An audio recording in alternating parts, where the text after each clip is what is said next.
Hello दोस्तों, आप सभी का स्वागत है आपके अपने चैनल स्ट्रगल पॉइंट में। तो दोस्तों, यह बिहार बोर्ड क्लास 6 का मैथ का तीसरा अध्याय का 10वां वीडियो है, यानी पार्ट 10 वीडियो है, जिसमें हम लोग प्रश्नावली 3.4 के छठा, सातवां और 8वां प्रश्न को हल करेंगे। ठीक है, तो देखिए छठा प्रश्न है कि वह बड़ी से बड़ी संख्या ज्ञात करें, वह बड़ी से बड़ी संख्या ज्ञात करें जिसे 389, 436 और 542 को भाग देने पर क्रमशः 4, 7 और 3 शेष बचे।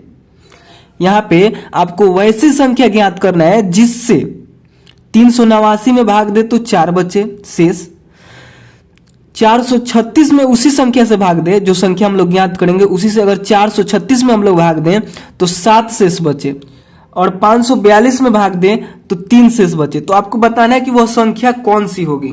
ठीक है, वो संख्या हमको ज्ञात करना है। तो इसका हल करने के लिए सबसे पहले आप लोग इस प्रश्न को लिखिएगा, उसके नीचे हल लिखिएगा, और उसके बाद आपको लिखना है, यहाँ पे हम डायरेक्ट हल लिख रहे हैं।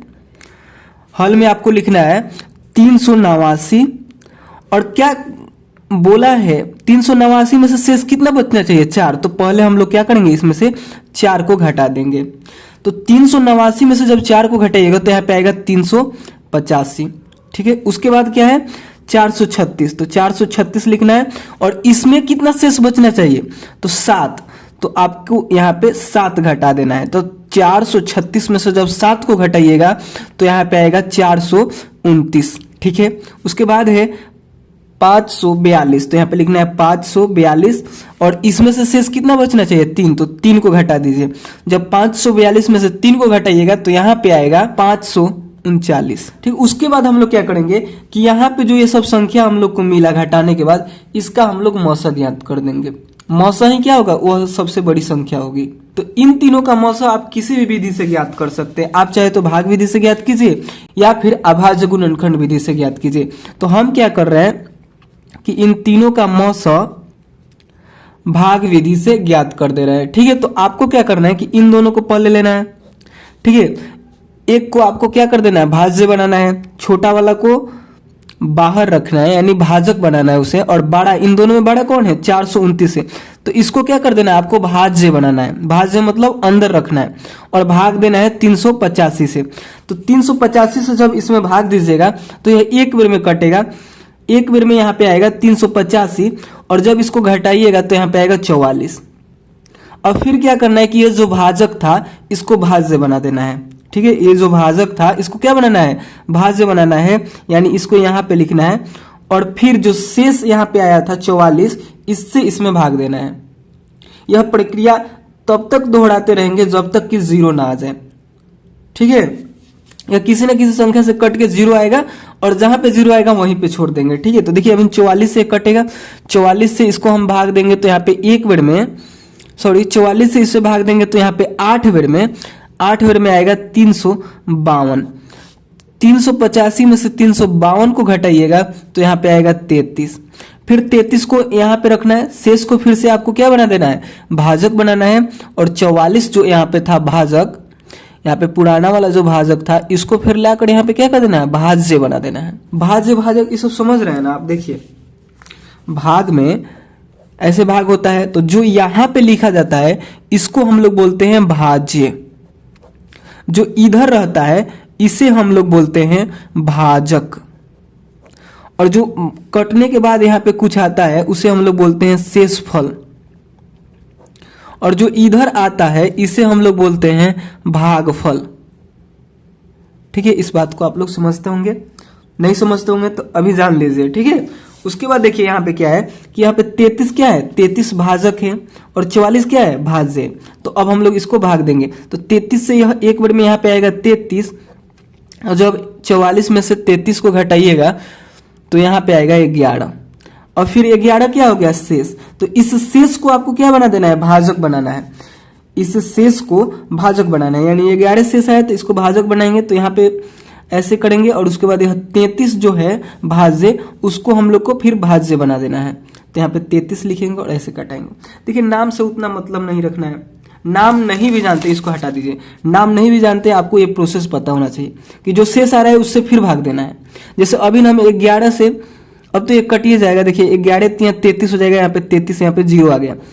अगर यहाँ पे 0 नहीं आता तो फिर से इसको यहाँ पे लाते और इससे हम लोग कटाते, लेकिन यहाँ पे 0 आ गया, तो यानी इन दो संख्याओं का मौसा क्या हो गया, 33 हो गया। लेकिन हम लोग को इसको भी निकालना है, तो फिर से हम लोग क्या करेंगे, इस 11 से ही इसमें भाग देंगे। ठीक है, तो यहाँ पे लिख देना है इसको 11 से इसमें भाग देना है, तो यहाँ पे लिखेंगे 539 और 11 चौके यहाँ पे हो जाएगा 44 और 53 में से 44 को घटाइएगा तो यहाँ पे आएगा 9, ऊपर से उतरेगा 9, हो जाएगा 99, 11 नवा हो जाएगा 99 और 99 में से 99 को घटाइएगा तो 0 आ जाएगा, यानी 11 इसका मौसा हो गया। इन तीनों का मौसा क्या हो गया, 11 हो गया। ठीक है, लेकिन हम लोग को यहाँ पे मौसा नहीं निकालना था, हम लोग को क्या निकालना था कि वह बड़ी से बड़ी संख्या ज्ञात करे जिससे इन तीनों में भाग दे तो ये सब शेष आए, तो वह संख्या भी क्या हो जाएगा, यही हो जाएगा, 11 ही हो जाएगा। तो यहाँ पे लिख दीजिएगा कि अतः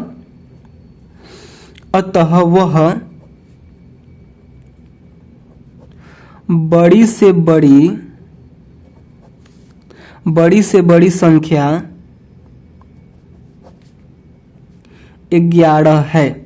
ठीक है, अगर आपको विश्वास ना हो तो इस 11 से आप क्या कीजिए कि इस 389 में और 436 में और 542 में भाग दीजिए, यही सब शेष आएगा। और यहाँ पे क्रमशः लिखा है, यानी इसमें जब भाग दीजिएगा ना 11 से तो 4 आएगा, क्रमशः का मतलब जो पहले है उसके लिए पहले, फिर बाद में क्या है 436 तो 7, यानी जब 11 से 436 में भाग दीजिएगा तो 7 शेष आएगा। ठीक है, और 542 में भाग दीजिएगा तो 3 शेष आएगा। ठीक है, तो ये प्रश्न शायद आप लोग को समझ में आ गया होगा। तो चलिए अब हम लोग अगले प्रश्न को हल करते हैं। अगला प्रश्न में है कि एक विद्यालय की कक्षा 6, 7, 8 में क्रमशः 220, 116 और 132 छात्र हैं। फिर यहाँ पे क्रमशः आ गया, क्रमशः का मतलब क्या है कि जैसे पहला यहाँ पे कक्षा 6 की बात हो रही, यानी क्लास 6 में कितने बच्चे हैं 220, फिर बात हो रही है क्लास 7 का, तो क्लास 7 में कितने हैं 116, फिर क्लास 8 का, तो क्लास 8 में कितने हैं 132। ठीक है, इनके बराबर बराबर बच्चे के समूह में अधिक से अधिक कितने छात्र होंगे, यानी आपको एक समूह बनाना है अब हर क्लास में, यानी क्लास 6 में भी, क्लास 7 में भी, क्लास 8 में भी, और उस समूह में बताना है कि अधिक से अधिक कितने छात्र होंगे। यानी अगर क्लास 6 में आप 5-5 बच्चों का समूह बना रहे हैं तो क्लास 7 में भी 5-5 बच्चों का ही समूह बनाएंगे, क्लास 8 में भी 5-5 बच्चे का ही समूह बनाएंगे। और ऐसा समूह होना चाहिए कि सब बच्चे उस समूह में आ जाए, एक भी छात्र उस समूह से बाहर ना हो। ठीक है, तो इसको करने के लिए आपको क्या करना होगा कि इन तीनों का मौसा ज्ञात करना होगा। ठीक है, तब जाकर आप उस समूह की संख्या ज्ञात कर सकते हैं कि उस समूह में कितने अधिक से अधिक छात्र होंगे। ठीक है, तो उसके लिए हम लोग क्या करेंगे, यहाँ पे मौसा ज्ञात करेंगे। तो इसके हल में आपको लिखना है, 7वें के हल में आपको लिखना है 220, 116 और 132। ठीक है, और इन तीनों का मौसा ज्ञात कर देना है। तो इन तीनों में देखिए छोटा कौन सा है, सबसे छोटा कौन है 116 है, तो 116 से आप इसमें भाग दीजिए 132 में, किसी में भी आप किसी से भाग दे सकते हैं, लेकिन आपको ध्यान देना है कि बीच में जो रहेगा वह छोटा रहेगा। इन दोनों को अगर हम लिए हैं यहाँ पे तो 132 छोटा है, सॉरी 132 बड़ा है, तो इसको अंदर रखेंगे और छोटा वाला से इसमें भाग देंगे। तो 116 से जब इसमें भाग दीजिएगा तो यहाँ पे एक बार में 116 आएगा और 132 में से 116 को घटाइएगा तो यहाँ पे 16 आएगा। ठीक है, आप लोग इसको आप इसे एक एक करके भी घटा सकते हैं। जैसे इधर से हार्सिल लीजिएगा तो यहाँ पे हो जाएगा 12 में से 6 घटाइएगा तो 6 होगा। यहाँ पे हार्सिल दे दिया है तो यहाँ पे क्या हो गया 12 हो गया। 13 है तो एक हार्सिल दिया है तो क्या हो गया 12 हो गया, और 12 में से 11 को घटाइएगा तो 1 आएगा। ठीक है, अब फिर 16 से 116 में भाग देंगे, इसको नीचे लाएंगे, यहाँ पे 116 लिखेंगे और 16 से 116 में भाग देंगे तो यहाँ पे 7 बार में आएगा 112, और 116 में से 112 को घटाइएगा तो यहाँ पे आएगा 4। 116 में से 112 घटेगा तो 4 ही ना आएगा, और फिर 4 से अब 16 में भाग देना है। तो 4 से जब 16 में भाग दीजिएगा तो 4 के 16 हो जाता है, यानी 16 में से 16 घटेगा तो 0 आया, यानी 16 से 1 कट गया तो इसका मौसा हो गया 16, इन दोनों का अब इन तीनों का निकालना है तो फिर से हम लोग क्या करेंगे, इस 4 से इसमें भाग देंगे। तो 4 से जब इसमें भाग दीजिएगा 220 में, तो यह देखिए 4 से पहले इन दो को कटाइए, तो 4 से यहाँ पे आएगा 5 बार में यहाँ पे आएगा 20, और 22 में से 20 को घटाइएगा तो यहाँ पे हो जाएगा 2, ऊपर से उतरेगा 0, फिर 4 25 20 हो जाएगा, और 20 में से 20 को घटाइएगा तो 0 आएगा। यानी इन तीनों का मौसा हो गया, मौसा क्या हो गया, मौसा हो गया 4।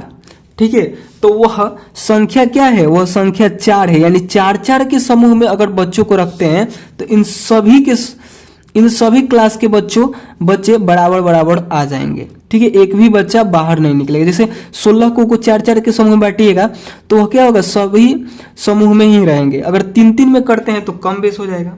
यहाँ पे 16 गो छात्र, 116 छात्र हैं, तो इसको आप क्या कीजिएगा, 5 के समूह में रखिएगा तो एक छात्र बेसी हो जाएगा। 23 गो समूह बनेगा और एक छात्र क्या हो जाएगा, बाहर बच जाएगा। ठीक है, और इसी छात्र को अगर 4 के समूह में रखते हैं, जैसे 4 गो बच्चे को यहाँ पे, फिर 4 गो बच्चा को यहाँ पे, तो ऐसे करते हैं तो 29 गो समूह बन जाएगा। ठीक है, और सभी बच्चे उसी समूह में रहेंगे। ठीक है, शायद आप लोग समझ रहे होंगे। तो इसका आंसर हो जाएगा, इसके हल में आप लोग लिखिएगा यहाँ पे कि अतः, लिखिएगा कि अतः एक समूह में अधिक से अधिक 4 छात्र होंगे तभी जाकर क्या होगा, बराबर बराबर समूह में रहेगा, नहीं तो कम बेस हो जाएगा। अगर 3 करते हैं तो सभी बच्चे बराबर बराबर नहीं आएंगे। ठीक है, अगर 3 करते हैं तब भी कम ज्यादा हो जाएगा, और 4 करेंगे तो तब जाकर बराबर होगा, और 5 भी करते हैं ना तो कम ज्यादा होने लगेगा। जैसे 5 का समूह लगेगा तो 116 का समूह 23 को समूह लगेगा, 23 को समूह लगेगा, और एक बच्चा बिना समूह का हो जाएगा, वो किसी भी समूह में नहीं होगा। जब 5 का समूह लगाएगा, वही 4 का लगाएगा तो सभी बच्चे क्या हो जाएंगे, उस समूह में आ जाएंगे। ये भी 4 का समूह लगाएगा तो इसका भी पूरा समूह लग जाएगा, और 132 का भी 4 के समूह लगाएगा तो सभी बराबर हो जाएंगे पूरे बच्चे। ठीक है, तो चलिए अब हम लोग इसके अगले प्रश्न को हल करते हैं, यानी 8वें प्रश्न को हल करते हैं। 8वां प्रश्न थोड़ा सा कठिन है अगर तुलना करें पीछे के प्रश्नों से, तो बाकी अगर आपके सिलेबस में है तो इसको भी पढ़ना ही पड़ेगा, लेकिन हम कोशिश करेंगे कि एकदम आसान से आसान भाषा में आपको समझाएं। ठीक है, तो देखिए प्रश्न है कि एक आयताकार फर्श की लंबाई 20 मीटर 16 सेंटीमीटर और चौड़ाई 15 मीटर 60 सेंटीमीटर है। इसको समान वर्गाकार टाइलें लगाकर पक्का करना है। ज्ञात करें कि इनके लिए कम से कम कितने टाइलें चाहिए। ठीक है, तो सबसे पहले आप लोग इसके हल में यहाँ पे लिखिएगा, सबसे पहले आप लोग इसके हल में लिखिएगा, 8वां के हल में लिखिएगा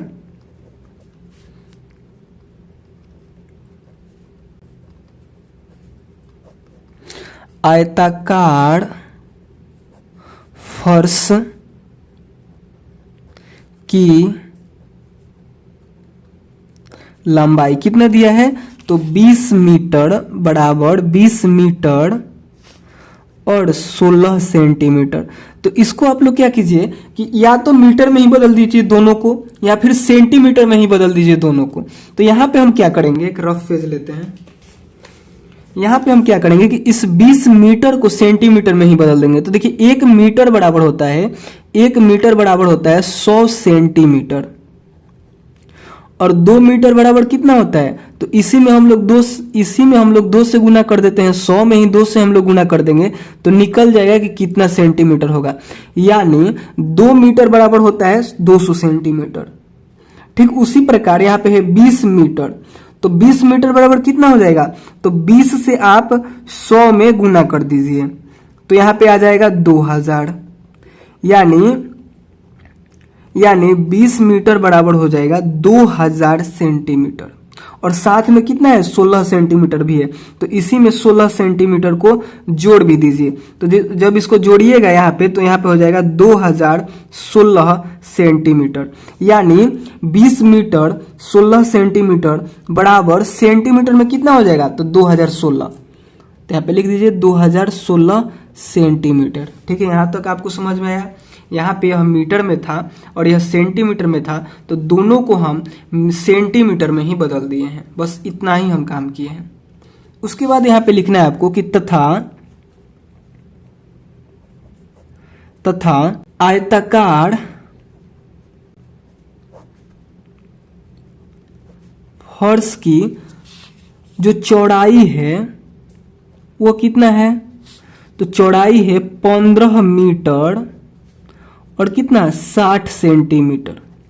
तो इसको भी हम लोग क्या करेंगे, सेंटीमीटर में ही बदल देंगे। इसको भी क्या करेंगे, सेंटीमीटर में ही बदलेंगे। उसी प्रकार से बदलेंगे जैसे 20 मीटर बराबर हुआ 2000 सेंटीमीटर, तो उसी प्रकार 15 मीटर, सॉरी यहाँ पे 20 मीटर बराबर हुआ 2000 सेंटीमीटर, यहाँ पे 2000 सेंटीमीटर।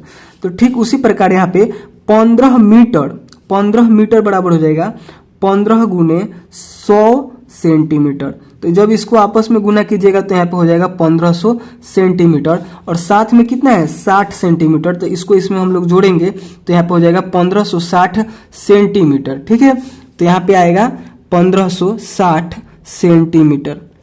इतना काम करने के बाद आपको क्या करना है, इन दोनों का आप लोग को मौसा निकालना है, इसका और इसका। सबसे पहले यहाँ पे आप समझिए इस प्रश्न को। देखिए प्रश्न में कह रहा है कि एक आयताकार फर्श है जिसकी लंबाई, देखिए ऐसे आयत के जैसा ये फर्श है, जैसे हम यहाँ पे बना दे रहे हैं, जैसे ये आयत हो गया। ठीक है, इसी प्रकार से आयत के जैसा फर्श है जिसका लंबाई कितना दिया है 20 मीटर 16 सेंटीमीटर, जिसको हम लोग केवल सेंटीमीटर में बदल दिए हैं तो हो गया है 2016 सेंटीमीटर। यह क्या है, यह लंबाई है। ठीक है, और कह रहे कि चौड़ाई 15 मीटर 60 सेंटीमीटर है, जिसको हमने सेंटीमीटर में बदला है तो यहाँ पे आ गया है 1560 सेंटीमीटर। ठीक है, ऐसा ही है। तो आपको यहाँ पे बताना है कि इसको समान वर्ग के टाइल लगाकर पक्का करना है, तो ज्ञात करें कम से कम कितने टाइल चाहिए। तो देखिए यहाँ पे वर्गाकार टाइल लगाना है, जो यह फर्श है वह आयताकार है लेकिन हम लोग को टाइल लगाकर पक्का करना है, तो वह टाइल कैसा होना चाहिए, वर्गाकार मतलब कि उसका चारों भुजा बराबर होना चाहिए। जैसे एक भुजा यह जितना सेंटीमीटर का होगा उतना ही सेंटीमीटर का चारों भुजा होना चाहिए। जैसे यहाँ पे एक टाइल ये लगा दिए, और तो और कि एक टाइल अगर इतना का मिल गया आपको, जैसे ये टाइल यहाँ पे लगा दिए, तो यही टाइल फिर आपको यहाँ पे लगाना है। छोटा बड़ा नहीं होना चाहिए, भले दूसरा होना चाहिए। जैसे एक टाइल यहाँ पे लगा दिए तो इसी साइज का दूसरा टाइल यहाँ पे लगाइए, फिर इसी साइज का दूसरा टाइल यहाँ पे लगाइए। छोटा बड़ा नहीं करना है, और वैसे करके इसको पूरा ढक देना है। तो सबसे पहले और वर्ग में क्या होता है कि एक भुजा आपको मिल जाएगा तो उससे हम लोग चारों भुजा निकाल लेते हैं।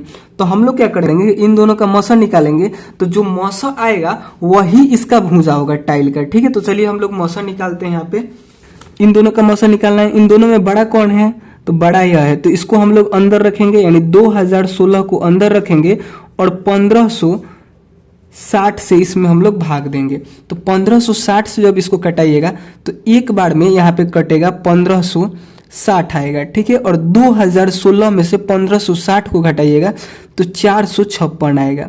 ठीक है, फिर आपको 456 से 1560 में भाग देना है, तो 456 से यह 3 बार में यहाँ पे आएगा 1368। तो 1560 में से 1368 को घटाइएगा तो यहाँ पे आएगा 192। 192 से 456 को फिर कटाइएगा तो यहाँ पे 2 बार में आएगा, 2 बार में 384। 456 में से 384 को घटाइएगा तो यहाँ पे आएगा 72। ठीक है, और 72 से 192 को कटाइएगा तो यहाँ पे 2 बार में 144 आएगा। तो 192 में से 144 को घटाइएगा तो यहाँ पे 48 आएगा। ठीक है, और 48 से जब 72 में भाग दीजिएगा, 48 से 72 में, तो यह एक बार में यहाँ पे 48 आएगा, क्योंकि 2 बार कीजिएगा तो अधिक हो जाएगा। ठीक है, तो एक बार में कटाइएगा तो यहाँ पे 48 आएगा, और 72 में से 48 को घटाइएगा तो यहाँ पे 24 आएगा, और 24 से 48 को कटाइएगा तब जाकर यहाँ पे कितना आएगा, 2 बार में 24 दूनी 48 होता है, 2 बार में यहाँ पे 48 कट जाएगा, यानी 0 आ जाएगा। तो इसका मौसा क्या हुआ, इसका मौसा हो गया 24। ठीक है, यानी यहाँ पे जो हम लोग टाइल लगाएंगे उसका एक भुजा कितना का होगा, 24 सेंटीमीटर का होगा। तो एक भुजा जब पता चल गया, क्योंकि यह वर्ग है तो इसके चारों भुजा बराबर होते हैं, ये भी 24 हो गया, ये भी 24 हो गया और ये भी 24 हो गया। तो यहाँ पे हम लोग इस बात को लिख देंगे कि वर्गाकार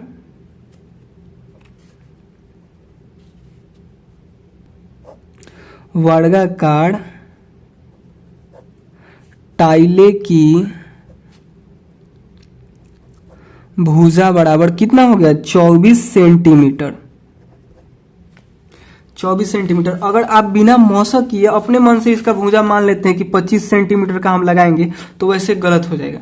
अब आपको 24 सेंटीमीटर वाला भुजा वाला ही आपको टाइल्स इस पूरे पे लगाना है, ठीक है। तो देखिए हम लोग से पूछ रहा था कि कितना टाइलें लगाना पड़ेगा, यानी टाइलें की संख्या हम लोग से पूछ रहा था। तो यहाँ पे लिखेंगे तथा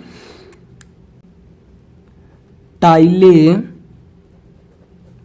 की संख्या बराबर।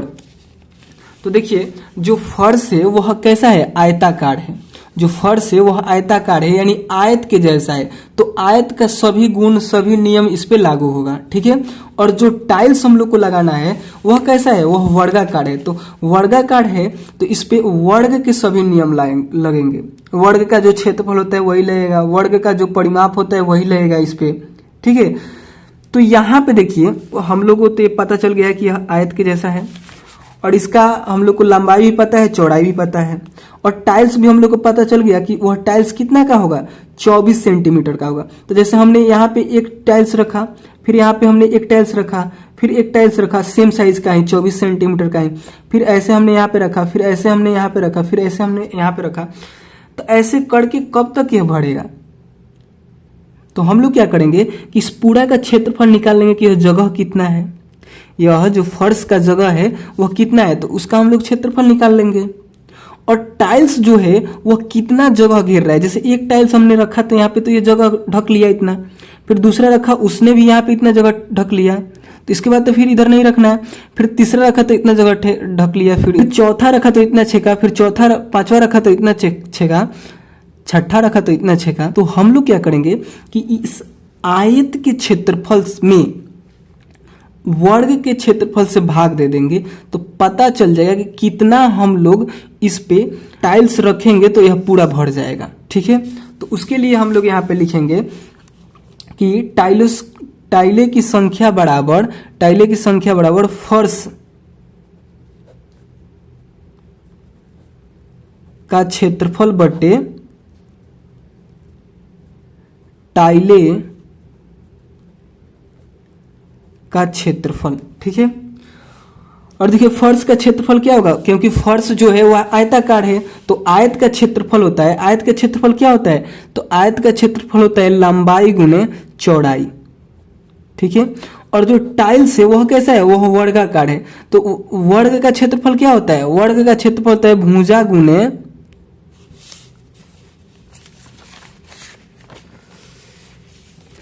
एक सेकेंड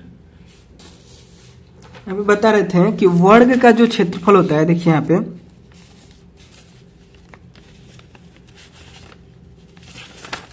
जैसे वर्ग का क्षेत्रफल होता है भुजा गुने